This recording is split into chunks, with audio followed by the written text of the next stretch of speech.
California's electricity rates are on the rise, and they'll likely keep getting more expensive. This outlined and explained in a new report by the California Legislative Analyst's Office, the top policy and financial advisor for California lawmakers in both political parties. Rates have increased pretty dramatically for Californians in recent years. Helen Kirstein is a principal fiscal and policy analyst with the LAO.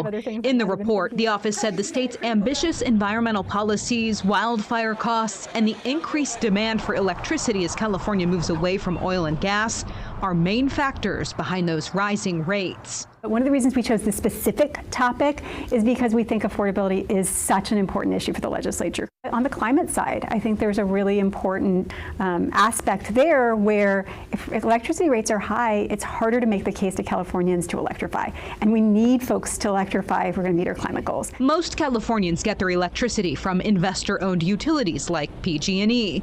The LAO report shows within a 4-year period, those customers have seen electricity bills increase faster than the national average, rising 48% to 67%, depending on the company. Some of those investor-owned utilities have seen faster increases, and again, fueled by some of those same factors like wildfire costs that we've seen in California grow pretty substantially. The environmental goals, for example, might be laudable, but they come with an expense. Republican Assemblyman Joe Patterson is the vice chair of the State Assembly's Utilities and Energy Committee.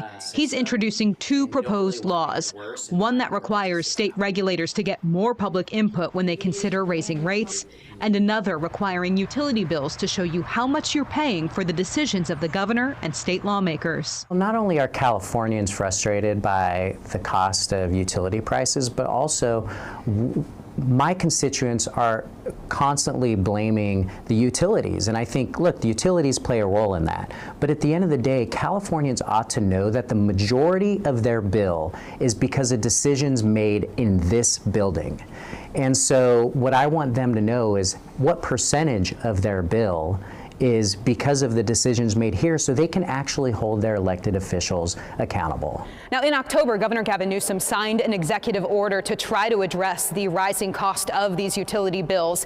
He directed the California Energy Commission and the California Public Utilities Commission to take a look at state programs and see maybe what could be changed or what could be cut so that customers could save more money on their utility bills. Well, those recommendations and those analyses were due January 1st. Since January 2nd, we have been repeatedly asking the office to release those recommendations to make them public. For some reason, the office will not, so today we filed the California Public Records Act request for that information, and now we wait. Reporting at the state capitol, Ashley Zavala, KCRA 3 News. In a statement, Governor Gavin Newsom's office said in part, Governor Newsom remains laser focused on delivering both near and longer term relief for Californians facing rising electricity bills. This issue is not unique to California. Rates continue to increase across the country. They continue. The governor looks forward to collaborating with the legislature to take further action to curb rising electricity costs.